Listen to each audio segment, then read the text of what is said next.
Hello, I'm Ciarán Lynch and welcome to OviCast, the Teagasc Sheep podcast. Each episode will bring you latest insights, advice and technical updates for the sheep industry.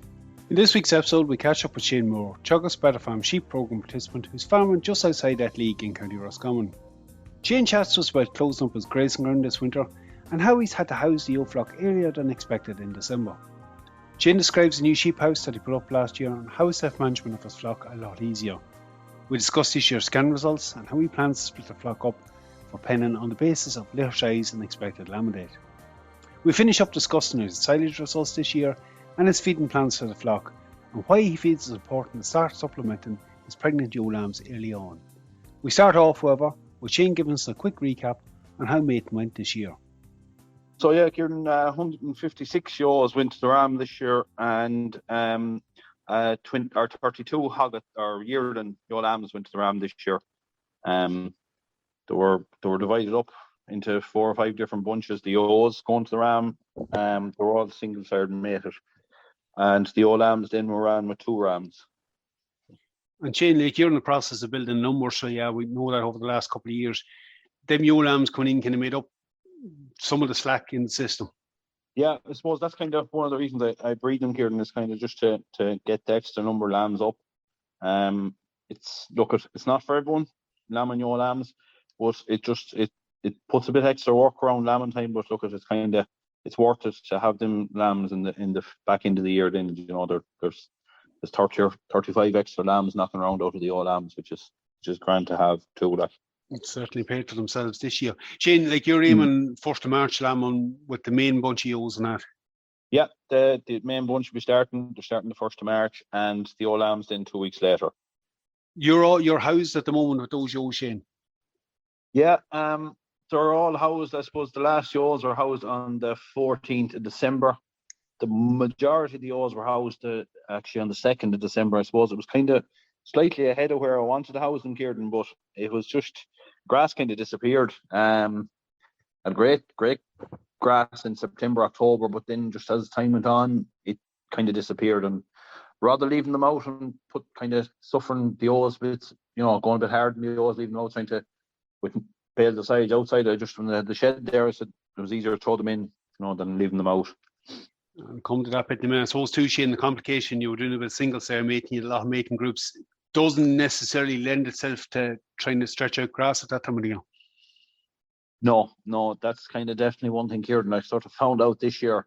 I kind of had too many groups and ended up then just kind of, looked like I had a heap of grass in front of me, and next thing all of a sudden it was gone or very nearly gone. Like, they were all, the bunches were kind of moving through a plot, and I kind of wasn't even noticing, but there was, they were eating grass and nothing coming back, like, that kind of way. And I was just kind of, I suppose, it's something I learned for next year. They won't be left kind of in smaller groups. They'll be bunched up once the rams are pulled, like, And look, as you said already, it's more important that you have that in spring. So at least, to be fair, Shane, them ewes going into a very comfortable environment.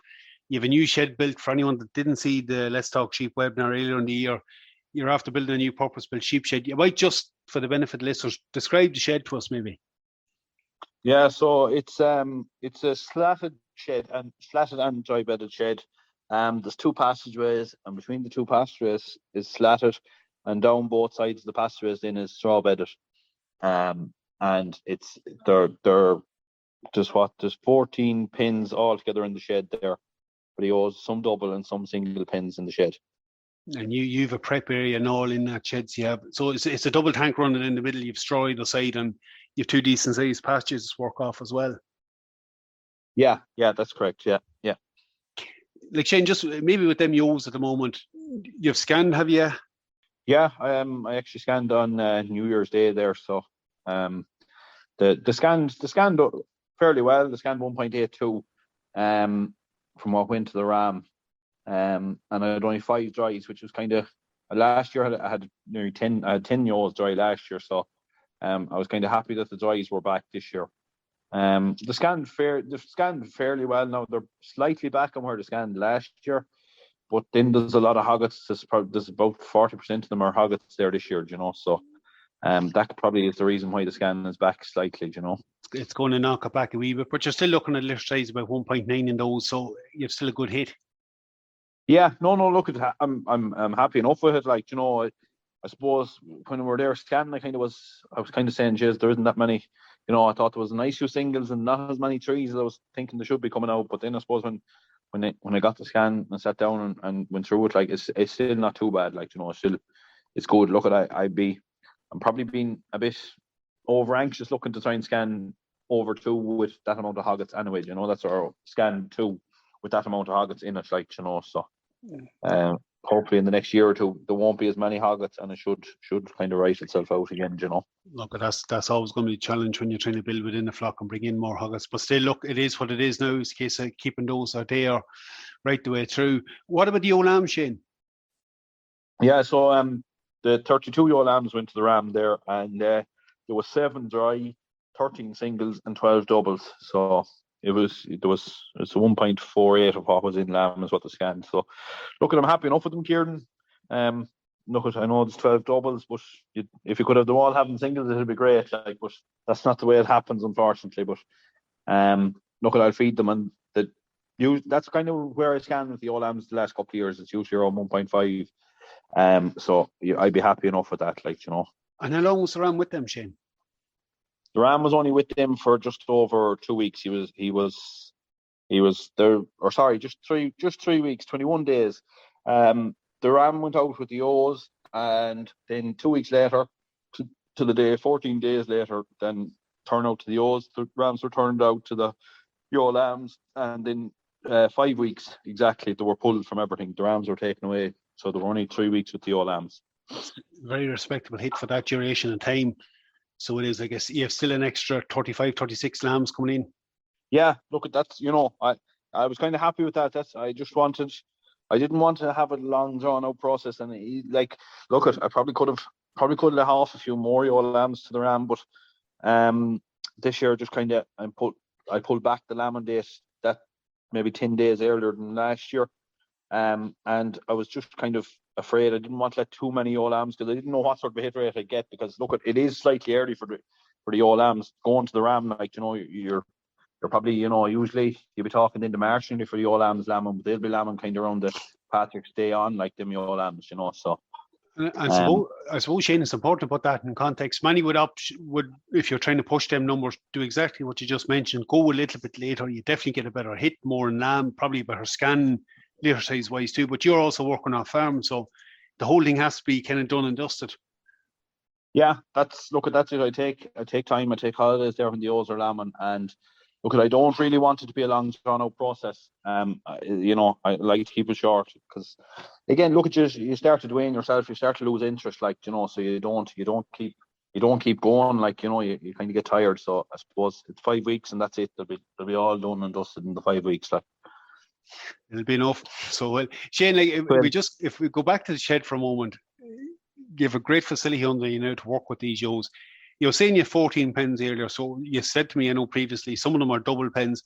How do you go about dividing that up with the ewes? So you have to scan in now. I suppose the question is, how are you going to make use of that? So how are the ewes split up in that shed as it stands? So some slats, some straw, or what way do you mix? Yeah, so look, that's one of the huge benefits I have, Ciarán, now with the new shed, I suppose. Like, I'm able to divide ewes, and this year I've done a lot of changing the rattle colours every week, and I suppose it's only now after scanning and when I start feeding the ewes that's really going to pay off, like, so after scanning there, the triplets were put on straw bedding, and the old lambs were put on straw bedding, and then the twins were kind of divided up. Then what's lambing in the first week, they were put on, half of them twins were put on the straw bedding, and then the better condition of the twins, we'll say, are put on the slats. And then whatever's lambing in the second week and third week, then are kind of just, they're divided up as they're lambing. So I suppose from a point of view of feeding, it will work. It will, it'll save an awful lot on feeding. You're not going to be feeding the ewes that are lambing in the third week, you're lambing the same as the ones that are lambing the first week. Like, so they're not going to be getting the same volume of meal, like, So yeah, probably given the numbers, the triplets are going to stay together as one group, I assume. Yeah, they will. Yeah, they'll be just kept together as one group, and they'll be kind of fed the same they'll be put up to probably 0.8 per kilo or that of just coming up to on the point of lamb, and they'll be kept on that then like the triplets, So and singles, you have an option probably to split the singles a wee bit. Yeah, the singles, there's 38 singles out there, so they'll probably be split in 2 pins, maybe just a week or 2 weeks out from lamb there, I suppose, and start giving some of them saya. I suppose that's kind of, look, it's one of the benefits. I suppose I have very good silage this year, so I'm hoping to get away without really giving the sheep, the singles, much ration at all before lambing, Just take us through the silage. I know you're after getting a test there recently, and I know from the webinar early in the year you had some silage made early in May. How did it turn out for you?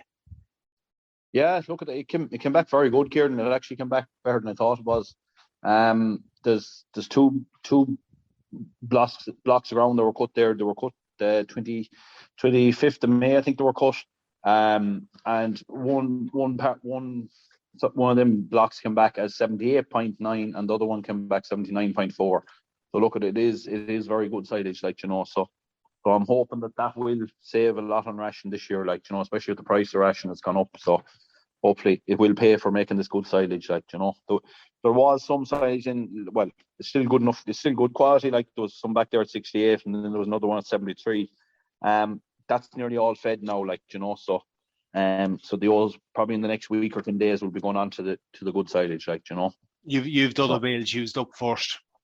Yeah, they were used up first. They were used up since the other house. And so, look, again, I suppose, I was kind of hesitant enough. I was wondering when I did have to house early here and about, am I going to use a lot of silage? But they don't really, you're not going to really feed 10, 15 bales is going to last a long time, the O's. So you're not really going to eat into a lot of silage having the house in that week or two early, Your priority is still going to be grass. But look, Shane, in theory, with that super silage, you should get off at a hell of a lot less concentrate.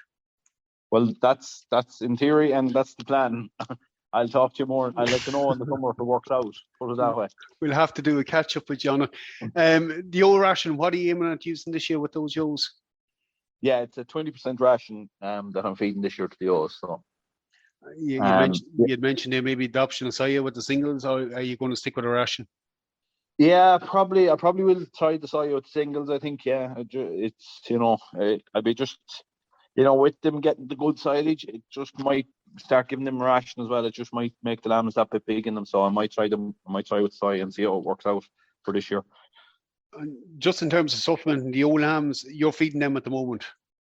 Yeah, so I suppose again, learn from my mistakes here. And last year the old lambs were housed, and just they were on silage for a couple of weeks after housing, and then when they came to scanning and they were going up to shoot, and I was leaving my hand on some of their backs, I got a fright, they were just losing in condition. So this year I said when they went into the shed this year after they going in, I started feeding them maybe about 10 days after they were housed, and it has made an awful difference to them. Now they're not getting 200 grams probably the most they're getting, they're not even getting 200 grams, I'd say, up to scanning there. So but it has kept the condition on their back, so they're in good nick now, in fairness. And you'll keep them going and then step it up as you need. Yeah, they'll probably they'll be kept on that there for the next 2 to 3 weeks, and I probably will try and divide them there into 2 separate pins and feed the doubles on, and the singles probably they won't go up that much, but they'll probably go up to maybe half a kilo or a bit with a half kilo. That final stage. Shane, look, it was great getting a catch up with you. You have a lot to do, so you have a couple of busy weeks ahead of you, definitely in March. But look, it was great getting an update. We might catch up with you again later on and see how it all went. Yeah, no bother. Thanks, Ciarán. Okay, we'll finish the episode up at this point. Again, I'd just like to thank Shane for giving up his time to be with us and giving us an insight on how he's managing his flock at the moment. Again, some very timely messages about scanning, penning up ewes accordingly, and supplementing his ewe lambs. You can find out more about Shane and other participants in the Better Farm Sheep Programme in the monthly Teagasc Sheep newsletter on the Better Farm webpage, and I've included a link for that in the description of this podcast. That's it for me for this episode. Again, for any updates on the Sheep Programme, keep an eye on our Twitter page at Teagasc Sheep. I'm Ciarán Lynch. Thanks for joining us. Don't forget to subscribe and listen in to any of our episodes.